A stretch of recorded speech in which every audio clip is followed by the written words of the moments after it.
నేను మొన్న ఒక సందర్భంలో ఒక షూట్ జరుగుతుంది, సినిమాకెళ్ళా. నాకు తెలిసిన ఫ్రెండ్ నుంచి ఒక చిన్న క్యారెక్టర్ ఉంది, ఒక పోలీస్ ఆఫీసర్ క్యారెక్టర్ ఉందంటే నా ఫ్రెండ్ పిలిస్తే వెళ్ళా. నా క్యారెక్టరు సిఐ క్యారెక్టర్ నాకు ఇస్తే వెళ్ళా. కూర్చున్న సీన్ ఎక్స్ప్లెయిన్ చేస్తాను. నేను కూర్చున్న తర్వాత డైరెక్టర్కి కంటిన్యూటీ కూడా తెలియదు. కో డైరెక్టర్ రన్ చేస్తుంది సినిమా. షార్ట్ కంటిన్యూటీయా?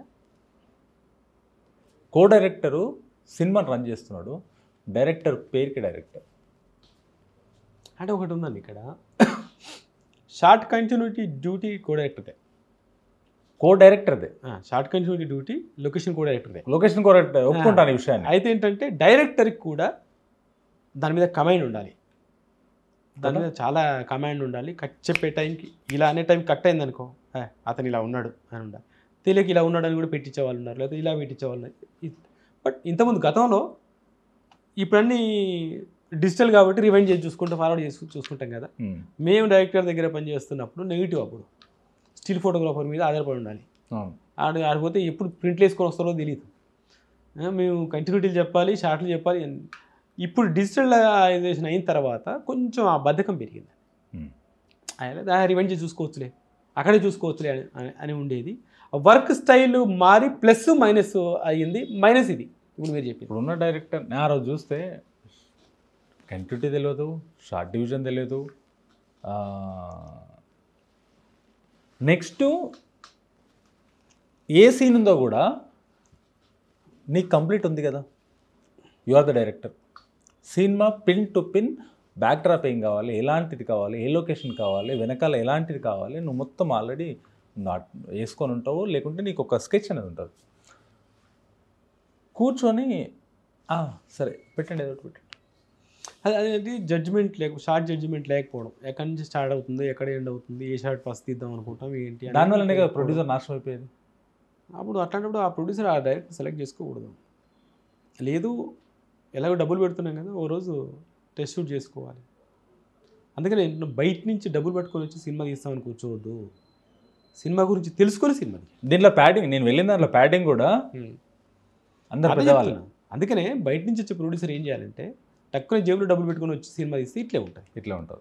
సినిమా గురించి తెలుసుకొని పోనీయండి, 6 నెలలు పోద్ది, సంవత్సరం పోద్ది. ఒక మొన్న దిల్రాజు గారు అదేదో సంస్థ పెడుతున్నారు కదా, తెలుసుకోవాలి, ఆల్ క్రాఫ్ట్స్ 360 డిగ్రీస్లో పెడుతున్నాను, తెలుసుకోవాలి సినిమా గురించి అని. అది బాగా అనిపించింది నాకు. నాకే డబ్బులు ఉన్నాయి, నేను సినిమా చేయడానికి వస్తున్నాను, బట్ తెలియకపోతే ఊరికనే వచ్చి మీలాంటి వాళ్ళు నమ్మి పెట్టాను. మీకు నిజంగా మీరు తీయొస్తుందో తీయరాదో తెలియదు. ఇప్పుడు కొందరు అంటే మళ్ళీ బ్యాడ్ అవుతామేమో కానీ చాలా రోజుల నుంచి పని చేస్తున్నాం అంటారు, వాళ్ళకి ఏమీ రాదు, షార్ట్ పెట్టడం ఏం రాదు, షార్ట్ పెట్టడం రావడం తెలియదు. ఇంకా కొందరేమో వద్దులే నాకు ఏదేదో వస్తుంది, మాట్లాడండి పర్లేదు మాట్లాడండి అంటే పట్టుకుంటారు, పేపర్ పట్టుకొని ఇట్లా చూస్తుంటారు. అదే తాకస్తారు. మా డైరెక్టర్ పేపర్ చేతులు పట్టుకుంటే లాగా కొట్టేవాళ్ళు. బ్రెయిన్ లేదా డైరెక్టర్ గారి చేతులు ఎప్పుడు పేపర్ ఉండదు, బ్రెయిన్లో విజన్ ఉంటుంది, అంతే వెళ్ళిపోతుండదు. మాకంతే మైండ్ ఉండాలి, అంతే. ఎక్కడ ఆ షాట్ ఎక్కడో తీస్తాం, ఎక్కడో తీస్తాం అంతే బ్రెయిన్లో ఉంటేనే కదా సినిమా మనకు కనిపిస్తుండాలి. మనకి కనిపిస్తుంటే అక్కడ వెళ్ళి మనకు రన్ అవుతుంటుంది సినిమా. అలా ఉంటేనే డైరెక్టర్. లేకపోతే సపోర్ట్ చేసే వాళ్ళందరినీ పెట్టుకొని వాళ్ళు కూడా చాలా మంది అయ్యే వాళ్ళు ఉన్నారు చాలామంది. ఇంకా కొందరైతే ఏం లేదన్నా, ఇక్కడ ఆంజనేయులు ఆట కూర్చున్నారు, మాట్లాడుకుంటున్నప్పుడు మధ్యలో నా కొడక తిట్టాడు, ఎలా పెడతావు పెట్టు అంటే, ఓహో తిట్టాడా ఎక్కడేరా అని ఆ కెమెరామెన్ డిసైడ్ చేసుకుంటాడు ఏదో ఒకటి. అంతే, ఈయన ఇంతే చెప్తాడు. అది కూడా ఉంది. దాన్ని ఏం చేయడం, క్లోజ్లు ఏంటి, వైజ్ ఏంటి, మిడ్ ఏంటి, అది అంటే ఒకటి ఉంటుంది. ఇక్కడ ఏంటంటే పరిస్థితులకు తగ్గట్టుగా సీన్ తీయడం, సీన్గా తీయడం. మళ్ళీ ఇక్కడ బడ్జెట్ కూడా ఇది ఉంటుంది. సీన్గా తీయాలంటే ఒక్కోసారి బడ్జెట్ ఎక్కువ పెట్టాల్సి రావచ్చు. పరిస్థితులకు తగ్గట్టుగా ఇప్పుడు నా సినిమానే ఉంది, ఎక్కడో ఎందుకు, ఫస్ట్ రాజు రజ్వి కలిసే సీన్ ఉంటుంది. ఆ సీన్ మీరు సినిమా చూసున్నారా? చూసాను. ఎన్ని రోజులు తీసుంటారు ఆ సీన్? ఒక్క సీనా? రాజు రజ్వి కలిసి మాట ఫస్ట్ అలా చెయ్యి, ఇలా చెయ్యి, హిందుత్వాన్ని అది లేకుండా చేసేయ అది అంటారు కదా. అది మీ ఐడియా ప్రకారం.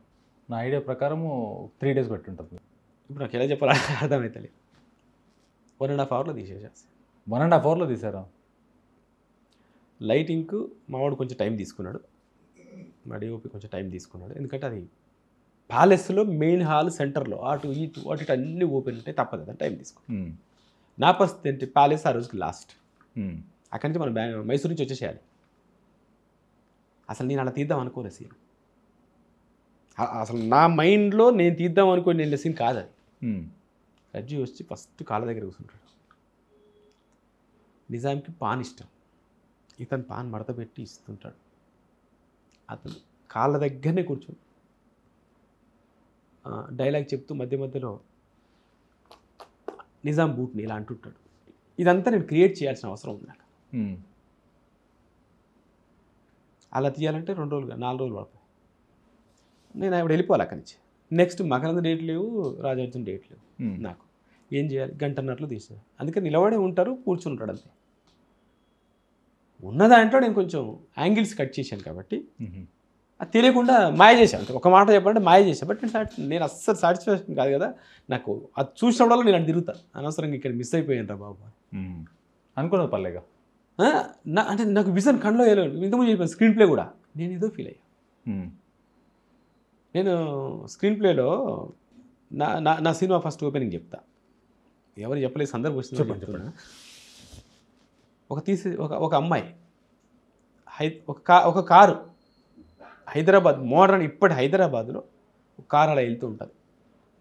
అంటే హైటెక్ సిటీ నుంచి మనకి ఏదైతే ఇప్పుడు స్టైలిష్గా కనిపిస్తాయో రోడ్ బ్రిడ్జ్ మీద నుంచి ఇట్లా మంచి మంచి ప్లేసెస్ టచ్ చేసుకుంటూ వెళ్తుంటారు.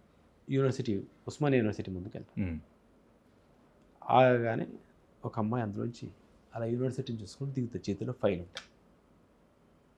ఈ అమ్మాయి థీసిస్ చేసి వస్తుంది అనేది ఆడియన్స్కి చెప్తాను. అలా నడుచుకుంటూ వెళ్తూ ఏదో డౌట్ వచ్చి అటు చూస్తుంది.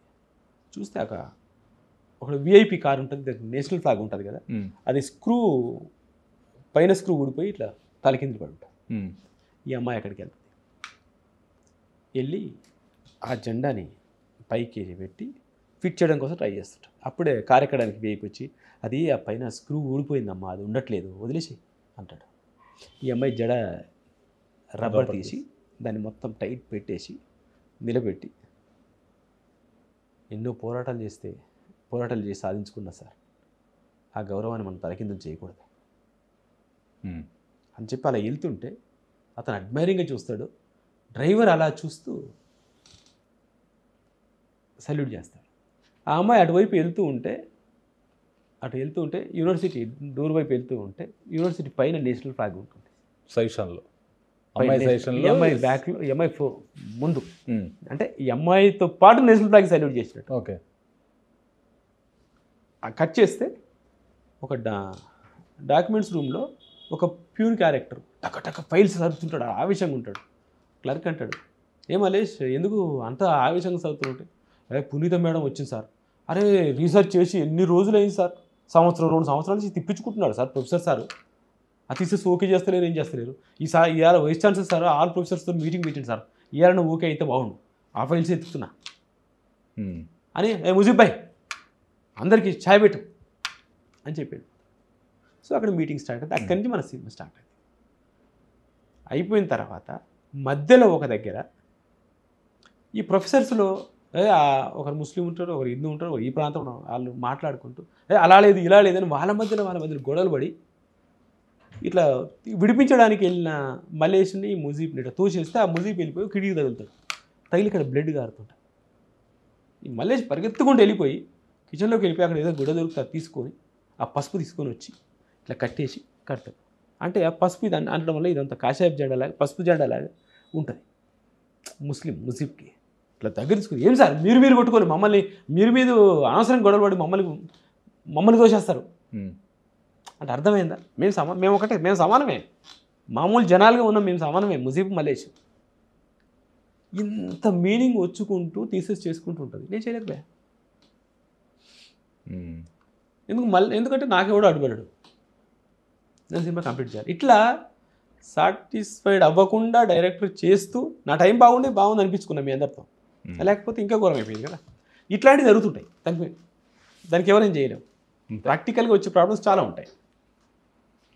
సందర్భాన్ని ఇంకా ఉన్నదాన్ని మనం బెటర్ అట్ట చేయాలి, మిస్ అవ్వకుండా. మిస్ అవ్వకుండా. అంత డైరెక్టర్లకు వస్తాయి, పెద్ద డైరెక్టర్లు కూడా వస్తుంది. ఆ మధ్యలో సుకుమార్ గారు మన ఆర్య గురించి, ఆర్య ఏదో 20 years సెలబ్రేషన్ అనేది జరిపారు కదా. అవును. జరిపినప్పుడు ఏం చెప్పారు, 3 సార్లు దిల్రాజు గారు కాలు పట్టుకున్నాను నేను, అది ఒప్పించుకోవడం కోసం. అవును. అట్లా అవి కామన్ అన్నట్టు. అది ఎందుకు పట్టుకోవాల్సి వచ్చింది, రాజు గారు కూడా ఒక బడ్జెట్ ఫిక్స్ అయి ఉంటారు, అది దాటి వెళ్ళిపోతుంది. మరి ఏం చేస్తారు, ఈయనకేంటి అది బాగా రావాలని ఈయన తపన. First direction. ఎందుకంటే రేపు సినిమా బాగా రాకపోతే డైరెక్టర్ అంటారు కదా వీళ్ళందరూ. అంతే. ఇవన్నీ కామన్ అన్నట్టు అంతే. ఇదంతా చర్చలాగా, ఇంటర్వ్యూ కాకుండా చర్చల్లాగా అవుతుంది. సరే, ఇప్పుడు నేషనల్ అవార్డు నామినేట్ అయింది. నెక్స్ట్ ఏ సినిమాతోటి దేనికి టార్గెట్ పెట్టుకొని ఉన్నారు ఇప్పుడు? ఎలాంటి సినిమా రాబోతుంది మీ బ్యాక్డ్రాప్లో? అంటే చెప్పా ఇంతకుముందే, ఒక డిఫరెంట్ బ్యాక్డ్రాప్తో. అంటే ఇప్పటివరకు ఆ బ్యాక్డ్రాప్ ఎవరు టచ్ చేయలేదు. అది మనం ముందు చేస్తే ఆ బ్యాక్డ్రాప్ ఎవరు టచ్ చేయలేదు. అదర్ కంట్రీ, మన దగ్గర కాదు, వేరే కంట్రీలో చేస్తూ, అందులో కూడా ఏదో చిన్న అంటే సమాజ సేవ చేస్తామని కాదు, చిన్న సోషల్ అవేర్నెస్ సంబంధించిన ఒక చిన్న పాయింట్ ఉంటూ commercial cinema. Out and out కమర్షియల్గా ఉంటుంది. మంచి ఫ్యామిలీ లవ్ స్టోరీ, చిన్న సోషల్ చిన్న పాయింట్ ఉండి మంచి బ్యాక్డ్రాప్. మళ్ళీ దానికి అవార్డు నామినేషన్కి ఎక్స్పెక్టేషన్ పెట్టుకోవచ్చా? పెట్టుకోవచ్చు. అంటే అంత చిన్నగా చెప్పారు కదా, పెట్టుకోవచ్చా? ఇప్పుడు సక్సెస్ ఇంతమంది సక్సెస్ అందుకున్నందుకు నెక్స్ట్ వచ్చే సినిమా కూడా మీరు తీసే సినిమా కూడా సక్సెస్ అవ్వాలని కోరుకుందాం సార్.